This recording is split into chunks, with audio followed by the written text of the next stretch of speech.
And it's a guy who also launched the political career of Barack Obama in his living room. This is Bill Ayers, the domestic terrorist who bombed the Pentagon, who bombed the State Department and the Capitol building in Washington. Now, in this clip, Grathwohl, the FBI agent, also points out that most of the people advocating this brutality, this slaughter of 25 million Americans, had graduate degrees from Columbia, or well-known education centers. And this ties into the fact that after his terrorist past, Ayers went on to become an influential key figure in the development of Barack Obama's political career, and also a key figure in the American educational establishment, as he is now a professor at Illinois University. So let's play this FBI agent, Grathwohl, describing what the goals were of Bill Ayers and the Weather Underground. Let's play the clip. I brought up the subject of what's going to happen after we take over the government. We become responsible then for administrating, 250 million people.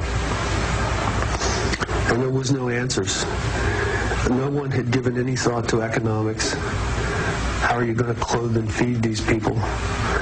The only thing that I could get was that they expected that the Cubans and the North Vietnamese and the Chinese and the Russians would all want to occupy different portions of the United States.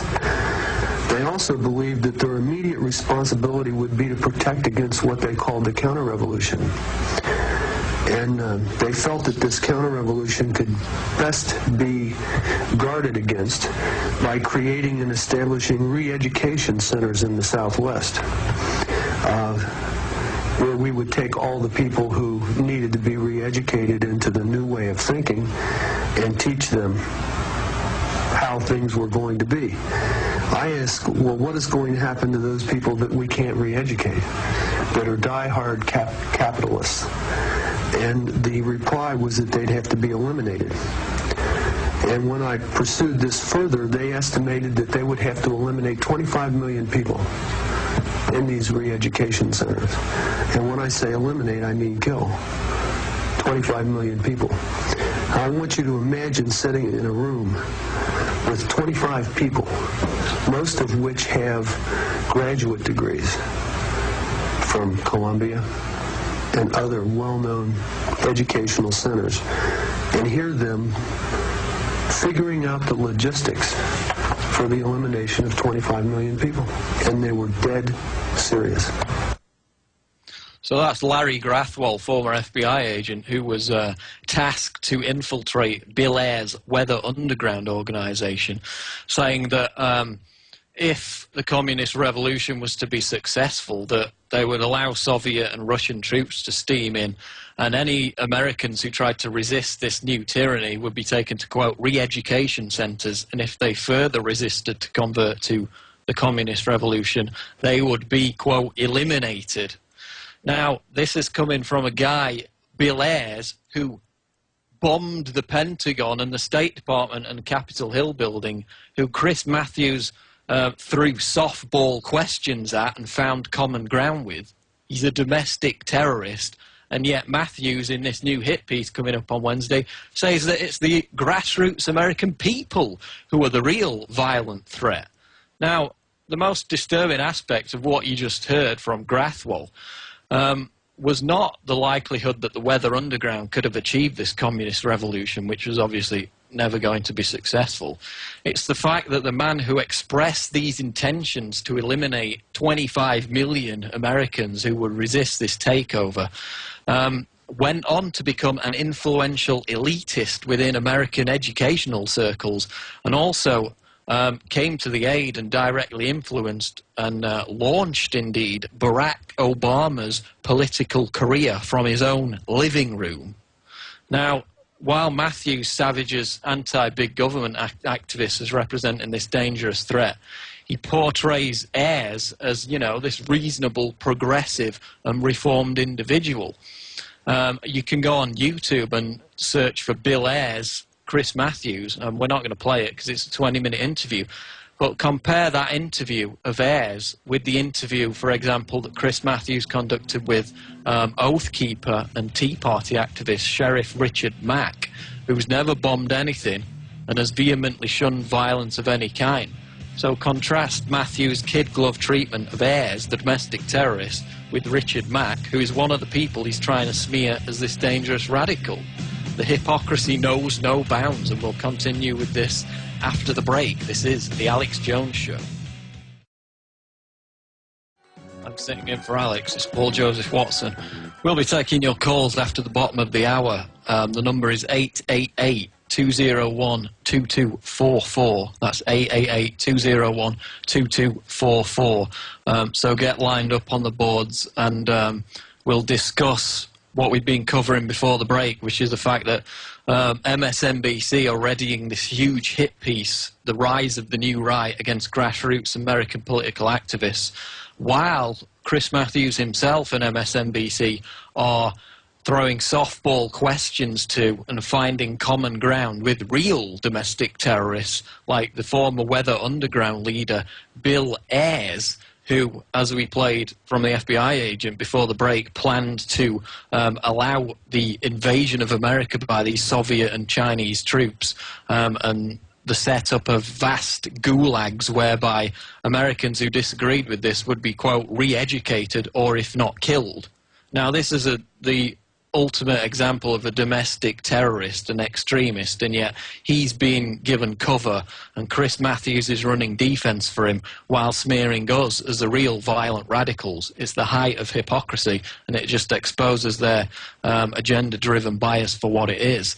Now, after Chris Matthews interviewed Bill Ayers, which took place in October 2008, after this controversy of Ayers' links with Obama had surfaced, he again ran defense for the domestic terrorist Bill Ayers during an interview with Pat Buchanan, when Buchanan raised Ayers' comments to the New York Times in September 2001, when Ayers said, quote, "I don't regret setting bombs, and I feel we didn't do enough."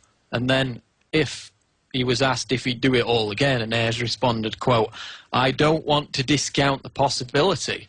So this is a man who not only planned and executed bombings against government buildings in the 70s, but decades later he expresses no remorse whatsoever and even indicates that he would be willing to do it again. And this is a man who has been defended and who has found common ground with Chris Matthews during his interview with Matthews on MSNBC. Now, I mean, it comes as no surprise that Matthews is cozying up to this communist revolutionary Ayers, because Matthews himself once named one of his heroes as the communist ideologue Saul Alinsky. And also recall that during a segment with Rachel Maddow on MSNBC, Matthews also let slip the fact that he analyses politics from a Marxist perspective. And we've got that clip, so we go to that clip now. No, I'm Marxist when it comes to analysis. People judge their current economic circumstances, and then they make political judgments. This is one of those nights, though, when we can be absolute purists in terms of extrapolating from this one race, because there was only... So there you have Chris Matthews saying, quote, "I'm Marxist when it comes to analysis." So he's admitting to analysing politics from a Marxist perspective. Now, what do we do here at the Alex Jones Show? We analyse politics from a constitutionalist-stroke-libertarian perspective. Why? Because we're constitutionalists-stroke-libertarians. Now, if Matthews is admitting that he analyses politics from a Marxist perspective, then what does that make him? It makes him a Marxist. And this was only emphasised by another segment on his MSNBC show, which he had several months ago, whereby he had these guests on from Politico and these other organisations. And Matthews and his guests basically implied that anyone who is sceptical of or expresses disdain or distrust towards government is psychologically insane. Now, where does this come from? It comes from the Soviet mental asylums, which were used by the Soviets, by the communists, to isolate political prisoners by categorizing their distrust of the state as a psychological illness.